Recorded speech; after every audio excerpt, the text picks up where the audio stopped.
Hello everyone, आप सभी की अपने यूट्यूब चैनल कॉमर्स ईटीसी में ढेर सारा स्वागत है। अब बिहार में असिस्टेंट प्रोफेसर के लिए होगी लिखित परीक्षा। फिलहाल अगस्त तक 2500 यानी 2500 पदों पे भर्ती होने वाली है, जिसकी एलिजिबिलिटी जो रहेगी, आपको कम से कम मिनिमम एलिजिबिलिटी जो होगी वो पीजी होगी, जिसमें एमए, एमकॉम, एमएससी रहेगी। इसमें और भी बातें दी गई है जिसको हम लोग देख लेते हैं, जो एक पेपर कटिंग के माध्यम से बताई गई है। तो इस पेपर कटिंग के माध्यम से बताया गया है कि बिहार में जो विश्वविद्यालय हैं उसमें अगर आपको शिक्षक बनने हैं तो आपको क्या होगा, लिखित परीक्षा देने होंगे, जो कि पहले ये सब सिस्टम नहीं हुआ करता था। पहले एपीआई के स्कोर पे सिलेक्शन हुआ करता था। अब देखिए इसमें और चीज़ें क्या हो रही है कि लिखित परीक्षा होगी शिक्षक बनने के लिए बिहार के विश्वविद्यालय में। और जब विश्वविद्यालय में आप जब शिक्षक बनने जाएंगे तो आपको इसमें जो लिखित परीक्षा जो होगा वो 80 नंबर का होगा, और 10 नंबर जो होगा आपके अनुभव पर दिया जाएगा, और 10 नंबर आपके इंटरव्यू पे दिया जाएगा। टोटल 100 अंक का हो गया। अब प्रतिशत के रूप में बांटा गया है। अब 80% रिटेन हो जाएगा, जिसका वेटेज अच्छा खासा रखा गया है, बहुत अच्छी खासी संख्या में वेटेज रखा गया है। 10% अनुभव के आधार पे मामला यही फंसने वाला है कि 10% का अनुभव आप कहाँ से लाइएगा।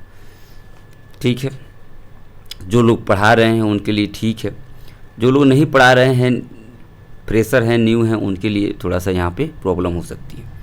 लेकिन कोई नहीं, आपके हाथ में अभी 80% है, 80% लिखित परीक्षा है, उसको आप टारगेट कर सकते हैं, जो कि आपके हाथ में है। इंटरव्यू का 10% आपके पास है, उसको भी आपका टारगेट कर सकते हैं।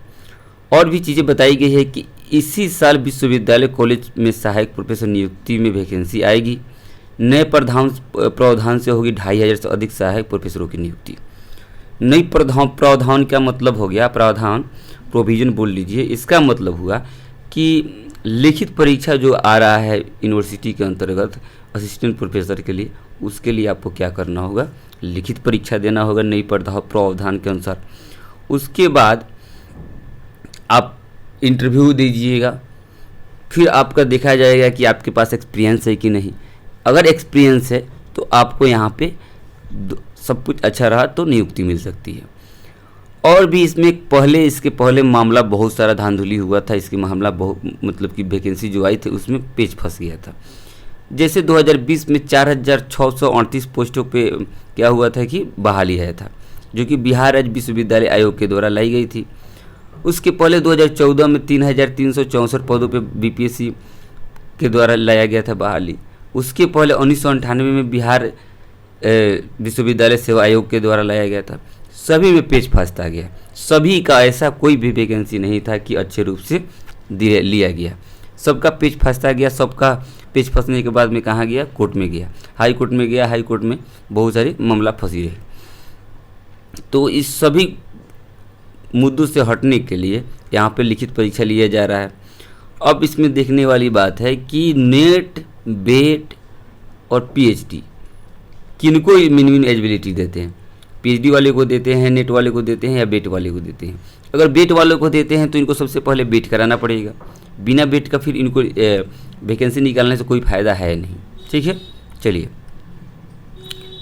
आगे बढ़ते हैं। आगे और क्या क्या चीज़ें लिखी गई है, समझाई गई है, इनके बारे में हम लोग बात कर लेते हैं। तो सबसे पहले बताया गया है कि जो लोग बिहार विश्वविद्यालय सेवा आयोग के माध्यम से अभ्यर्थियों का चयन होगा, उनके लिए आवेदन संबंधित विषय में यूजीसी, नेट, बेट, पीएचडी होना अनिवार्य है। अभ्यर्थी की अधिकतम उम्र सीमा 55 वर्ष तक होनी चाहिए। अनुभव अधिकतम 5 वर्षों से रहेंगे तो 10 अंक मिलेंगे, यानी प्रति वर्ष का जो शिक्षण अनुभव होगा, टीचिंग एक्सपीरियंस होगा, उसका 2 अंक मिलेगा। पिछली बार 2020 जो बिहार राज्य आयोग के द्वारा, विश्वविद्यालय आयोग के द्वारा वैकेंसी निकाली गई थी, उसमें 52 सब्जेक्टों में लगभग 67,000 आवेदन किया गया था।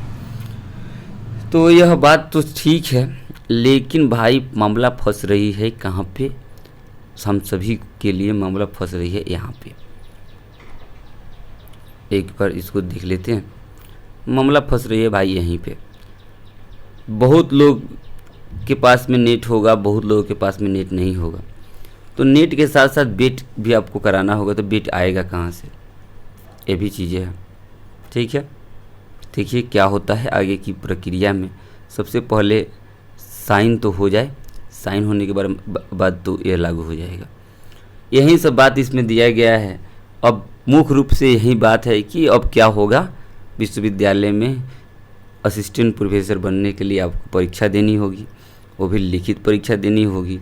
आपके पास नेट है तो आप इसके लिए एलिजिबल हैं, बेट है तो एलिजिबल है, पीएचडी है तो एलिजिबल है। अब विशेष चर्चा एक ऐसी होगी कि एलिजिबिलिटी के रूप में क्या क्या होनी चाहिए और क्या नहीं होनी चाहिए, क्योंकि बिहार के जो अभ्यर्थी हैं उनके साथ यहाँ पे फिर भेदभाव वाली बात हो जाएगी। क्योंकि आपके यहाँ आप जिस राज्य से हैं, जो कि बिहार है, यहाँ पे जिस रेशियो में एलिजिबिलिटी क्राइटेरिया रखा गया है कि नेट सेट होना चाहिए, तो उतना आपको नहीं मिलेगा रेशियो नेट में का। तो आपको पहले बेट कराना होगा, उसके बाद ही आपको यहाँ पे वो वैकेंसी निकालने होंगे लिखित परीक्षा के लिए।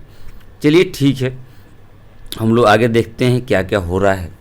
तो फिर मिलते हैं अगले वीडियो में किसी नए ज्ञान विज्ञान के साथ। तब तक के लिए हमारे वीडियो को देखने के लिए धन्यवाद।